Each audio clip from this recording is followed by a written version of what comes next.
Mirëmbrëma publiku në studio, ju që na ndiqni nga ekrani i Top Channel. Uroj që të jeni duke kaluar një fundjavë të gjatë, sikurse njihen ato që përfshin edhe të hënën pushim dhe thënë këtë gjej edhe rastin për të uruar edhe një herë Sultan Novruzin për gjithë besimtarët Bektashi, po edhe për gjithë shqiptarët që nga një cop byrek me lakrat e egra dhe sultjashin, siç e do tradita, besoj që e kanë shijuar, edhe pse në fakt ngatrohet shpesh me Ashurën, po Ashurja është një tjetër festë, meriton e ka ditën më vete. Byreku me lakrat e egra, me jeshilliqe që simbolizojnë shtimin, lulëzimin, pranverën dhe sultjashi. Gjithashtu janë ato që janë dy karakteristika që shijohen për këto festa. Po mirë, në kuadër të kësaj feste, në kuadër të juve që jeni të reatuar në shtëpi ose sapo keni ardhur, do të vijojmë dhe në diskutimin që sigurisht ju përfshin në shifra rekord të audiencës, edhe spektakli i ditës së shtunë, edhe gjithë debatet që vazhdojnë të mbajnë mbërthyer vëmendjen, por edhe bisedat për qejf të njerëzve mes tyre lidhur me banorët dhe preferencat dhe tifozërit brenda shtëpisë së Big Brother VIP. Megjithatë, ajo tani më ka 2 ditë që nuk është brenda, është jashtë. Na tregon për disa marrëdhënie që u dukën se nisën aty brenda, por edhe si do ta shoh veten tani që ka dalë. Njëra nga të eliminuarat e mbrëmjes së të shtunës është pas pak në studio përballë edhe panelit. E ndjekim fillimisht në këtë prezantim.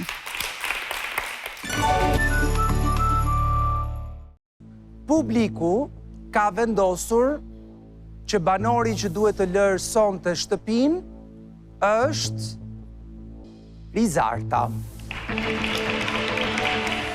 Aventura e Rizarta Hoxhës në Big Brother VIP 4 mori fund. Ajo u eliminua të shtunën duke lënë pas edhe një histori lojrash dhe raportesh. Gjesti e zgjodhi për të ndarë krevatin për 2 javë, duke ndezur një stuhi reagimesh nga Egli. Më pëlqeu fakti që ti e hoqe me qëllim ndjezin nxirin. Po unë nuk të kam sulmuar në asnjë moment. Nëse ti e merr si sulm apo nëse ti ndjesh e rrezikuar, nuk është ishte sulm i qartë. Nuk është fajim. Ishte sulm i qartë. Ti friksohesh nga kjo. Jo, nuk friksohem, si do friksohesh edhe për goca tjera. Unë kam parë diçka.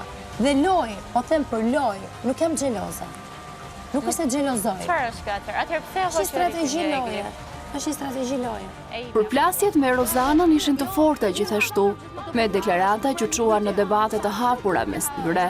Që e mendon që po të përdor Aldo? Nuk do të përgjigjesh. Po jo, më pse s'u jo? Nuk do të përgjigjesh. As jo as po, ti nuk do të përgjigjesh. Që ti e dyzuar. Jo.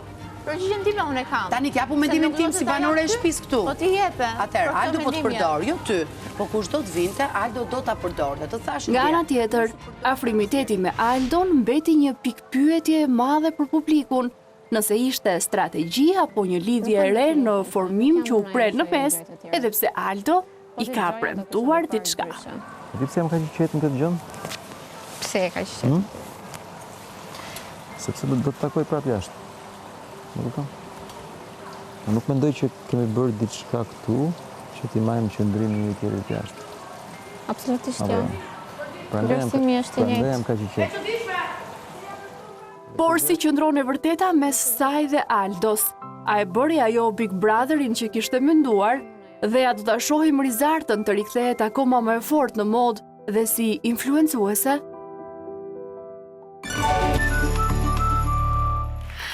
Në studio jam me Olta Shetën, Shkëlzem Braj, Franka Ekonomi. Faleminderit që jemi së bashku, shumë të kombinuar bardhëzi me njëri tjetrin. Këti kombinimi fantastik i shtohet edhe ajo që thashë do të jetë tani në studio me ne, Rizarta. Me të zezë, gjithashtu. Mirë se vjen. Kënaqësi që do t'jemi së bashku me Oltën, Shkëlzenin edhe Frankën. Gjithashtu ulu të lutem e nisim me një herë bisedën nga fakti nëse e morën një çik veten apo jo. Akoma jo, të them të drejtën, akoma nuk kam bërë gjumin e mjaftueshëm, po mendoj që jam mirë për të bërë një bisedë të qetë dhe të bukur këtu me ty. Okej, edhe me opinionistët besoj i pranon, panelistë. Patjetër. Okej, për ta nisur nga pyetja e fundit që e kishim në insert, e bëre Big Brotherin që doje, që kishe menduar kur hyre, sepse për hir të së vërtetës, domethënë shumë njerëz mendojnë që ndoshta nuk tu dëgjua shumë zëri, stëlan apo s'deshe ti, apo kishte potencial, por sikur nuk të pan aq aktive. Por na e thuaj ti. Atëherë, a bëra unë Big Brotherin që doja? Nuk e di, por ka qenë Big Brother im dhe ka qenë rrugtimi. Mendoj që çdo gjë ka ndodhur për një arsye edhe nuk e ndryshoj dot më. A do doja të isha shprehur më shumë, të kisha bërë nuk do ndryshoja asgjë, të them të drejtën, nuk dua të ndryshoja asgjë nga rrugtimi im. Nëse do kisha hyrë në fillim mbase, do ishin krijuar situata të tjera pak më pozitive, pak më të qeta, pak më të bukura se gjithë rrugtimi im ka qenë shumë negative.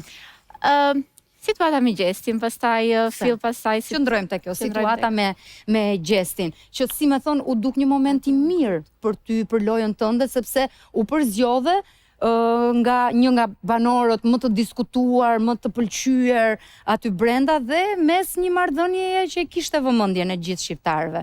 Kështu që e vërtet, situata me Gjestin, jo, nuk mund të them që ishte gabim, po mbase mënyra se si interpretohet mund të jetë jo shumë mirë për mua. Po gjithsesi, situata me Gjestin që mos dukesh sikur po hyje në mes. Po, qëllimi im unë kam thënë datje brenda edhe vazhdoj ta them që nuk ka qenë asnjëherë që të ndaja çiftin Egli Gjesti. Afërmiteti me Gjestin ka qenë shoqëror dhe qëllimi si në lojë, si Rizarta si njerëz, si Rizarta si lojtare, ka qenë që të ketë një afërmitet shoqëror me të dy ata. Pse jo? Pastaj mënyra si u interpretua. Di se po që është tani Rizarta se domethënë afrimitet shoqëror dhe pastaj kam parasysh skenën e krevatit që jeni ju të tre. Nuk e di cila ishte ndjesia jote.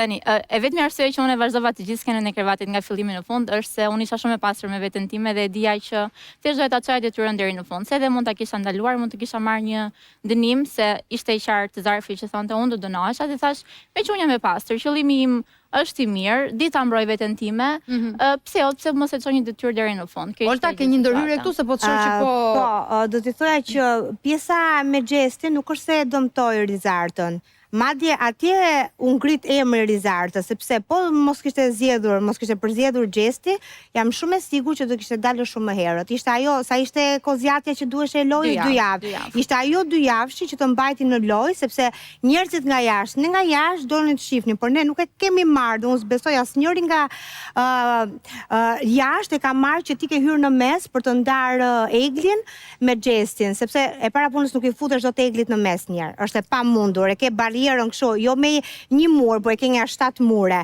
Dhe Gjesti luajti me ty, të përzjodhi ty. Barrierat e saj. Jo, por nuk le Egli, Egli, do me thonë këto të rinjta, disi ka i hapur në gjes.